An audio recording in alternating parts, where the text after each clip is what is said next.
Hi everyone. तो यार आज का वीडियो जो भी बच्चे 2023 में जेईई नीट देने वाले उनके लिए बहुत बहुत बहुत इंपॉर्टेंट होने वाला है।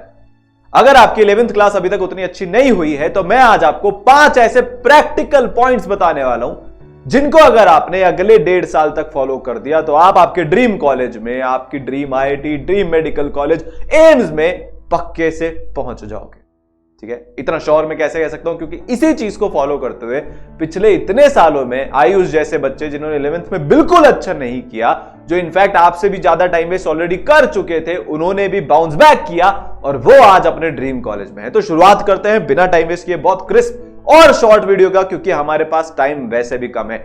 इस वीडियो की शुरुआत में एक सिंपल से पॉइंट से करना चाहूंगा कि अब से लेकर हमारे पास हमारे एग्जाम तक, मेन जो ड्रीम एग्जाम है हमारा जेई वाले बच्चों के लिए जेई एडवांस 2023 और नीट वाले बच्चों के लिए नीट 2023, वहां पे करीब करीब अगर हम कैलकुलेशन बिठाएं तो मोटा मोटा हमारे पास 16 महीने आते हैं। हर महीने में अगर हम 30 दिन पकड़ के चले तो हमारे पास 480 दिन मतलब करीब करीब 500 दिन आते हैं। तो हर दिन हमारी मिनिमम 2000 रैंक लूज होती है। सबसे पहले जो पहला पॉइंट है वो ये है कि पास्ट में क्या हुआ उसको प्लीज जाने दो, उसको भूल जाओ यार। अभी ज्यादातर बच्चे ये सवाल पूछते जा रहे कि सर हमारी 11th अच्छी नहीं हुई, क्या हमारा भी हो जाएगा क्या? अरे तो मैं बोलता हूं, अगर मान लो तुमको ऐसा लगता है तुम्हारा नहीं होगा तो छोड़ दो पढ़ाई, क्यों पढ़ रहे हो यार? जिसको खुद में ही विश्वास नहीं है कि इतने टाइम में मैं कर पाऊंगा कि कर पाऊंगी कि नहीं कर पाऊंगा, नहीं कर पाऊंगी, उसका कैसे होगा? ये ना आपको एक बात बताऊं ट्रूली ऑनेस्टली, ये ना हमारे को दिमाग को एक आदत होती है कि यार हम ना बड़ी बड़ी बातें कर लेते हैं, बड़ा बड़ा सोच लेते हैं और फिर हमारे को उससे एक सेटिस्फैक्शन डिराइव हो जाता है। मेहनत नहीं करते तो भी सेटिस्फैक्शन डिराइव हो जाता है। यार ऐसे नहीं होगा, मैं आपको गारंटी दे रहा हूं। इतने सारे बच्चों को इतने सारे साल में देख लिया मैंने खुद ने यार, 1 साल की प्रिपरेशन में क्रैक करके आईआईटी बॉम्बे में पहुंचा था, तो इतने सारे बच्चों के एक्सपीरियंस से बोल रहा हूं 1.5 साल जो आपके पास है वो मोर देन गुड इनफ है आपकी तैयारी करने के लिए और रैंक 1 लाने के लिए भी, चाहे जेई मेन हो, चाहे जेई एडवांस हो, चाहे नीट का एग्जाम हो। बस अब क्या चाहिए? अब ये चाहिए कि यार आपने पीछे जो गलतियां करी ना, सबसे पहले उसको एक्सेप्ट करो। पढ़ाई नहीं करी वो किसकी गलती है? सर हमारे घर पे डिस्ट्रैक्शन था, सर शादी थी, सर ये था वो था। अरे पर क्या किसी ने आपको जंजीर से बांधा था क्या कि पढ़ाई मत करो? नहीं बांधा था ना, आपने पढ़ाई नहीं करी। डिस्ट्रैक्ट कौन हुआ? आप हुए। सर इंस्टाग्राम के डिस्ट्रैक्शन में होते हैं, सर मैं यूट्यूब पे बहुत टाइम वेस्ट करता हूं, सर मेरा बंदा या बंदी है, मेरा उसमें टाइम चला जाता है। अरे तो ये सब किसने किया? आपने किया। अभी तक जो हुआ ना उसकी रिस्पॉन्सिबिलिटी सिर्फ और सिर्फ आप पर है। आपके बैकलॉग्स हैं, आप रिस्पॉन्सिबल हो। आपने शुरू ही नहीं किया है, आप रिस्पॉन्सिबल हो। टेस्ट में मार्क्स अच्छे नहीं आते, आप रिस्पॉन्सिबल हो। हर एक चीज का इस दुनिया में सोल्यूशन है। जैसे ही हम रिस्पॉन्सिबिलिटी लेते हैं, हम ये भी रिस्पॉन्सिबिलिटी ले रहे हैं कि आगे अब जो हमारा इंप्रूवमेंट होने वाला है, आज से, अभी से, इसी सेकंड से, जो हमारी 2030 में ड्रीम रैंक, ड्रीम कॉलेज हमको मिलने वाला है, उसके लिए भी सिर्फ आप रिस्पॉन्सिबल होने वाले हो। तो यार जो पीछे हुआ उसको भूल जाओ। ये मत सोचो मैंने इतना टाइम वेस्ट कर दिया, मुझे इतना रिग्रेट हो रहा है, उसके चक्कर में मैं अगले और 1 महीना बिगाड़ूंगा इस दुख में कि मैंने पहले 6 महीने बिगाड़ दिया। मतलब इससे ज्यादा बेवकूफी का काम यार और क्या करोगे? पहले ही 6 महीने बिगाड़ दिए, अब बच्चे उसका दुख मनाते रहते हैं और उनका महीने भर और बिगड़। ठीक है, तो ये पहला पॉइंट है। पीछे जो हुआ उसको यार भूलना है अपने को। अब आगे जो करना है, अगले 4 पॉइंट वही है कि आपको आगे कैसे, कब, क्या, क्यों करना है। पर सबसे पहले इसको भूल जाओ। आगे बढ़े उससे पहले यार एक चीज और, जो आपका सबसे बड़ा डिस्ट्रैक्शन है यार उसको जीवन से हटाना पड़ेगा। अगर आप रैंडमली यूट्यूब पे कपिल शर्मा शो के वीडियोस देखते रहते हो, टाइम पास करते रहते हो, तो वो आपको बंद करना पड़ेगा। किसी और का करियर तो बन रहा है पर आपका करियर चौपट हो रहा है। जो आपके सपने हैं वो चौपट हो रहे हैं और यार आप ऐसा नहीं करने दे सकते। अगर आपको कोई भी XYZ डिस्ट्रैक्शन है तो धीरे धीरे करके आपको खुद से ये आज वादा करना पड़ेगा कि 1 महीने में, सर आप देख लेना, चाहे आसमान जमीन एक हो जाए, बट 1 महीने के अंदर अंदर मैं अपना डिस्ट्रैक्शन छोड़ दूंगा या छोड़ दूंगी। ठीक है, क्योंकि अगर एक अकेली चीज मैं आपसे बोलूं जो सबसे ज्यादा जरूरी है आपको आईआईटी या एम्स में पहुंचाने के लिए, वो है आज से लेकर आपके एग्जाम तक डेली 10 घंटे की पढ़ाई। सही बोल रहा हूं मैं, इससे ज्यादा जरूरी कुछ नहीं है। जो डेली 10 घंटे पढ़ लेगा बिना रुके, बिना झुके, बिना टूटे वो उसके ड्रीम कॉलेज तक पहुंच जाएगी। ये मेरा वादा है आपसे। इतने सालों में यार इतने बच्चे देख लिए, अब ये क्वालिटी ऐसी है जो हर बच्चे में थी। तबीयत खराब है तो भी कहीं ना कहीं से निकाल के 10 घंटे पढ़ लिए। घर में शादी है यार, सगे भाई बहनों की शादी तक में मैंने देखा है कि बच्चे यार अपने करियर पे ध्यान देते हैं। चाचा मामा काका काकी की शादी तो बहुत दूर की बात है, ठीक है। तो हमको यार ये सोचना है कि हम क्या करना चाहते हैं, हमारे लिए क्या इंपॉर्टेंट है, तो हम डिस्ट्रैक्शन को छोड़ेंगे। ये हो गया हमारा पॉइंट नंबर 1। पीछे जो आप भूल जाओ, क्योंकि अभी आगे हमारे पास बहुत वक्त है। टाइम वेस्ट किया, कोई बात नहीं, अब नहीं करेंगे। डिस्ट्रैक्ट हो गया, कोई बात नहीं, अब नहीं करेंगे। अब क्या करेंगे? मेहनत करेंगे, ईमानदारी के साथ अपने ड्रीम्स के पीछे भागेंगे। तो ये हो गया पहला पॉइंट। दूसरा पॉइंट, यार देखो आपने कुछ ना कुछ तो पढ़ रखा होगा, है ना। किसी ने 1 चैप्टर, किसी ने 2, किसी ने 3, किसी ने 4, ये सारी चीजें आपने कर रखी होंगी, ठीक है।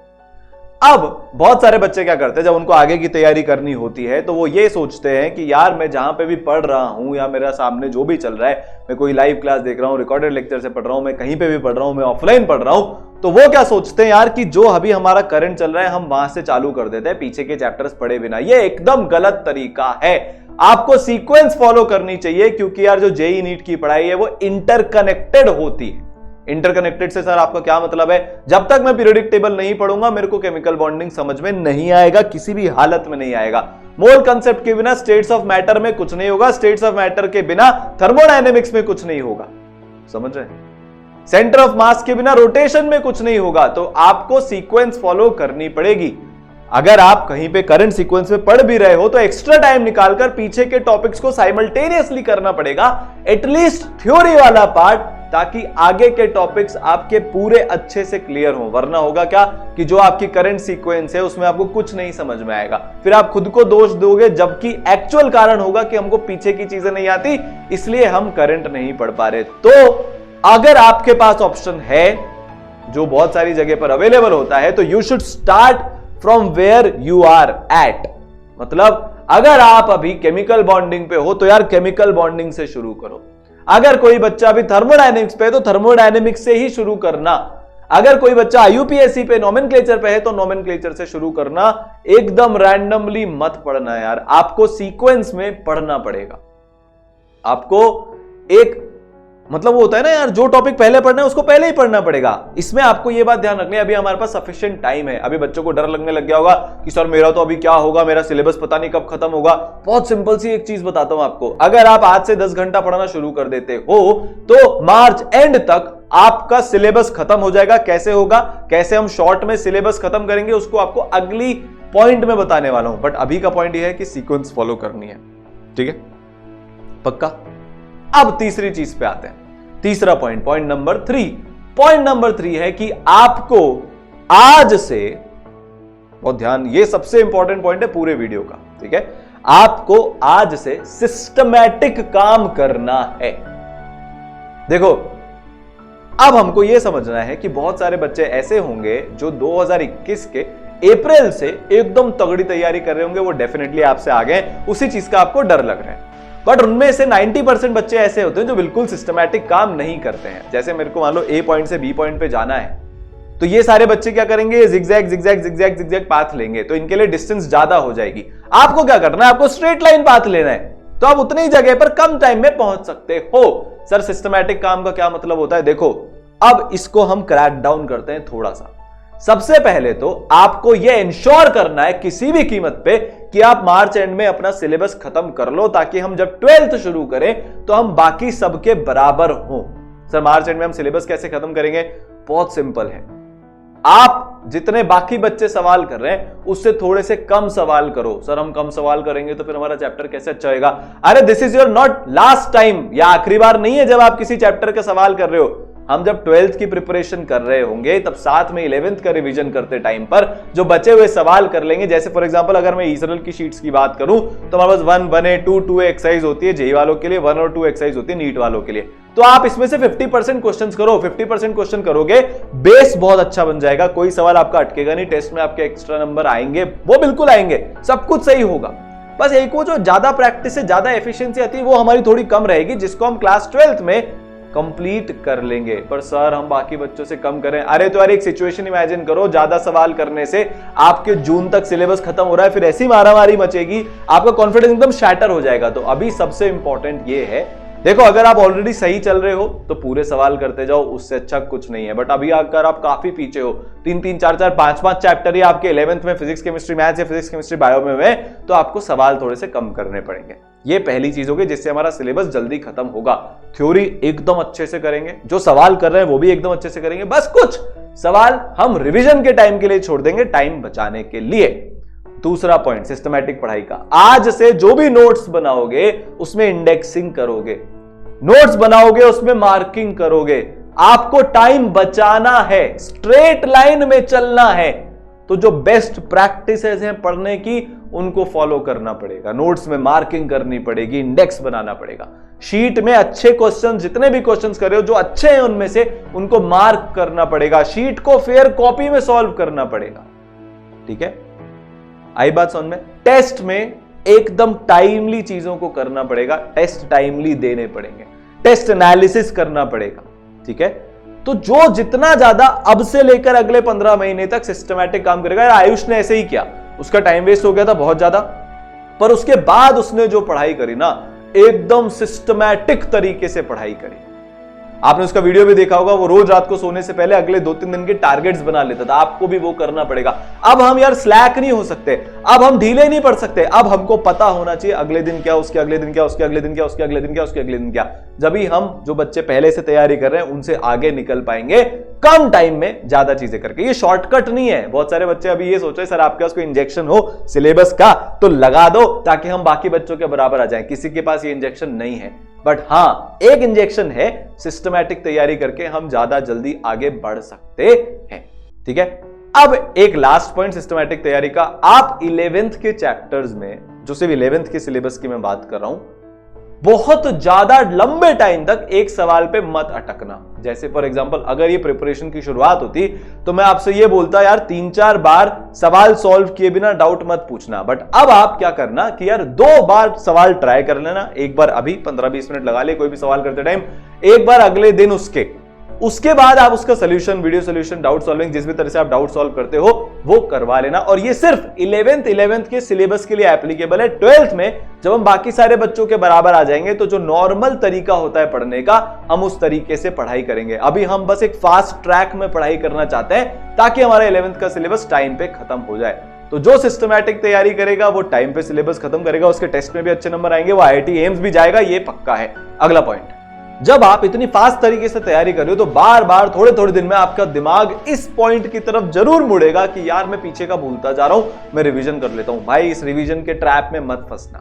देखो आपके पास ये आखिरी मौका नहीं है कोई भी चैप्टर पढ़ने का। फॉर एग्जांपल अगर आप केमिकल बॉन्डिंग पढ़ रहे हो तो this is not your last time. जब आप 12th की तैयारी करोगे तब आप एक बार रिवीजन करोगे। जेईई मेंस फर्स्ट अटेम्प्ट के पहले या नीट के पहले आप मिनिमम 2 बार रिवीजन और कर लोगे। फाइनल एग्जाम तक आपके 2 से 3 रिवीजन करने का मौका मिलेगा, तो चीजें आपको याद आ जाएंगी। पर फिर भी अगर आपको बहुत डर लग रहा है कि मैं पीछे का भूलता जा रहा हूं, ईसरल के माइंड मैप्स आपके लिए हैं। आप सिर्फ माइंड मैप्स को यूज करो, बहुत लंबे रिवीजन, दोबारा पूरी थ्योरी पढ़ना, दोबारा पूरे नोट्स पढ़ना। नोट्स में मार्किंग कर रहे हो तो फटाफट काम हो जाएगा। तो बहुत क्रिस्प में रिवीजन करना है। बट 4th पॉइंट यही है कि हमारा सिंगल एम अभी जो होना चाहिए वो ये होना चाहिए कि यार मार्च एंड तक किसी भी हालत में मैं अपनी 11th क्लास का सिलेबस खत्म कर दूं। यही अभी मेरे लिए मेन है। डर लगेगा कि यार नहीं हो रहा यार, मैं पीछे का भूल रहा हूं यार, ये हो रहा है यार, वो हो रहा है यार, कोई बात नहीं, डरना मत। हमारे पास टाइम है रिवाइज करने का, हम रिवाइज कर लेंगे, कोई दिक्कत नहीं है। मेरे एक्सपीरियंस का यूज उठाओ, ठीक है, और जो बाकी बच्चों ने करके दिखाया उनके एक्सपीरियंस का यूज उठाओ। तो ये हो गया 4th पॉइंट। 5th पॉइंट बहुत सिंपल सा पॉइंट है। आपके आसपास के बहुत सारे लोग आपसे आके बोलेंगे यार तूने 11th बिगाड़ दी, अब तेरा कुछ नहीं हो सकता। आपके खुद के मन में बहुत सारे डाउट आएंगे, यार 11th बिगड़ गई, अब कुछ नहीं हो सकता, अब मैं ड्रॉप ले लूंगा, पहले मैं बोर्ड एग्जाम की तैयारी कर लेता हूं फिर देख लेंगे। यार ये सब बकवास बातें हैं। अभी मोर देन सफिशिएंट टाइम है। हजारों बच्चों ने सिर्फ 12th में प्रिपेयर करके यार ये एग्जाम फोड़े, आपके पास तो अभी भी एक्स्ट्रा टाइम है। तो प्लीज लोगों की बातों में या खुद की बातों में मत आना। जो एग्जाम्पल्स बच्चों ने प्रूव किए हैं उनको देखो यार। क्यों जबरदस्ती यार अपने 1 साल एक्स्ट्रा लगाने की तरफ बढ़ रहे हो? देखो यार, आपको मिसगाइड करने वाले बहुत सारे लोग होंगे, बहुत सारे लोग बोलेंगे पहले बोर्ड कर ले, बोर्ड ही नहीं हुआ तो फिर जेई का क्या करेगा, नीट का क्या करेगा, ये सब। पर यार ऐसा नहीं होता। जो बच्चे जेई नीट की तैयारी पूरा दिल लगा के करते हैं, मैंने आज तक एक एग्जाम्पल ऐसा नहीं देखा अनलेस एंड अनटिल किसी का बहुत ही ज्यादा तबियत खराब हो गई है बोर्ड एग्जाम के टाइम पर, क्यों यार उससे बोर्ड एग्जाम क्लियर नहीं हुआ पर वो जेई नीट में अच्छा कर गया। ऐसा पॉसिबल नहीं है, सिलेबस सेम है, ठीक है। तो यार बहुत सारे डाउट्स आएंगे, बहुत सारा होगा, बट अभी मोर देन सफिशिएंट टाइम है। संशय आत्मा विनश्यति, जो खुद पर डाउट करता है, सेल्फ डाउट जो करता है, उसका ही विनाश होता है। यार आप उस रास्ते पे मत बढ़ो, आप बहुत कैपेबल हो, आपने जिंदगी में बहुत कुछ किया है, अभी बहुत कुछ करना बाकी है। बस आज से ये ठान लो, ये मान लो, ये जान लो कि एक ही लक्ष्य है, मेरा ड्रीम कॉलेज और मैं। और जब तक ड्रीम कॉलेज नहीं मिल जाता रुकेंगे नहीं, थकेंगे नहीं। बस लास्ट में इसी से एंड करना चाहूंगा कि अपने पथ पर चलता जाऊंगा, चलने में माहिर बन जाऊंगा, या तो मंजिल मिल जाएगी या एक अच्छा मुसाफिर बन जाऊंगा। 5 पॉइंट याद रखना, रोज उनको अप्लाई करना। मिलेंगे 2023 में जब बन जाएंगे IITian या डॉक्टर। कमेंट सेक्शन में आप प्रॉमिस करोगे कि सर आज इस डेट को प्रॉमिस करता हूं, प्रॉमिस करती हूं कि अब से लेकर एग्जाम तक डेली 10 घंटे का एवरेज आएगा, ये पक्का वादा है। All the best.